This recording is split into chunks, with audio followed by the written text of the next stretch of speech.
दाइ भाइ नेपालमा 10-20 हजार सेलेरी इर्न गरे पनि पैसा बच्दैन। यो कमन प्रब्लम हो। यो भिडियोमा म तपाईलाई सिम्पली फर्मुला दिनेछु जसले तिम्रो पैसा बचाउन र लाइफ इम्प्रुभ गर्न हेल्प गर्नेछ। यस भिडियो लास्टसम्म हेर्न पुरा सिक्रेट मेथड दिनेछु। सबैभन्दा पहिला तिम्रो इन्कमलाई 3 बकेटमा डिभाइड गर्नुपर्छ।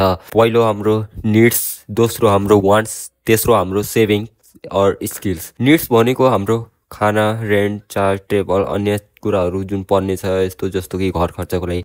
वान्ट्स भनेको सिनेमा, फुड, क्लोथेस अनि एक्स्ट्रा सपिङहरू जुन हजुर गर्नुहुन्छ न, वान्ट्स भनेको बुझ्नुभयो। अनि सेभिङ्स और स्किल, हजुर सेभिङ गर्नु या फेरि त्यही पैसा हजुरले केही सिक्नमा लगाउनु होइन, 3 कुरा हो।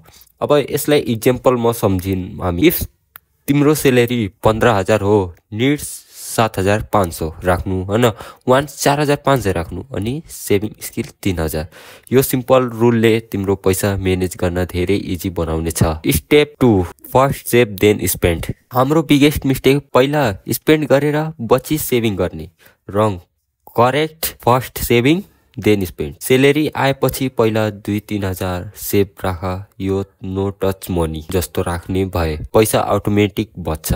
Step 3, control small daily expenses. 20 रुपियाँ 50 रुपियाँ का स्मल एक्सपेन्सेसहरू चाहिँ महिनाको 2-3 हजार खर्च गराइदिन्छ। सल्युसन, फास्ट फुड विकली 1-2 चोटि लिनु हो। किराना बल्कमा किराना स्टोर गर्ने होइन, mobile recharge plan monthly offer गर्ने। यो टिपले इजिली 1500-2000 रुपियाँ बच्न सक्छ। अनि हाम्रो स्टेप 4 मा रहेछ स्किल इन्भेस्ट। 10-20 हजार इर्निङ गरेर लाइफ इम्प्रुभ गर्न पर्छ भने स्किलमा इन्भेस्ट गर्नु जरुरी छ।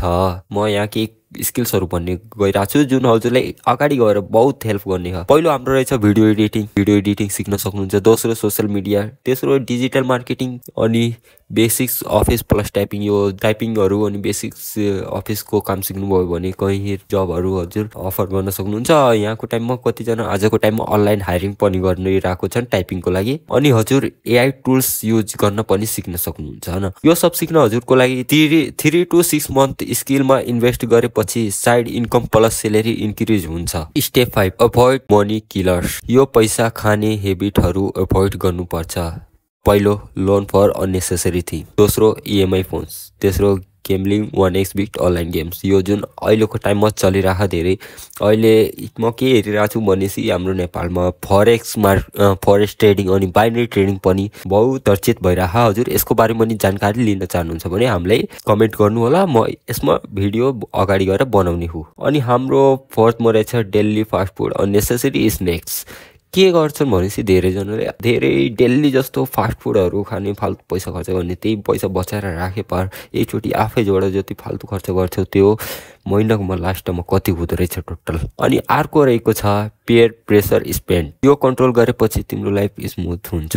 Step 6, always save 5,000 to 10,000 emergency fund for snacks, travel, mobile repair. हजुर यो सबको लागि 5-10 हजार राख्नु होला, किनभने यो कहिले काहीँ जरुरी पर्न सक्छ। अनि slow save 500 to 1,000 per month. After 6-12 month त्यो फन्ड रेडी हुन्छ। Step 7, track your spend. Google Keep notepad या पेपरमा खर्च ट्र्याक गर्न। इक्जाम्पल जस्तै कि हजुर रेन्टको लागि 3,000, फुडको लागि 4,000, वान्ट्सको लागि आफ्नो 1,500 यस्तो राख्न सक्नुहुन्छ। यो हेबिटले कहाँ पैसा वेस्ट हुन्छ भनेर हेबिट क्लियर हुन्छ। दाइ भाइ यो 7 स्टेप फलो गरेपछि 10-20K सेलेरीमा पनि पैसा बच्न थाल्छ।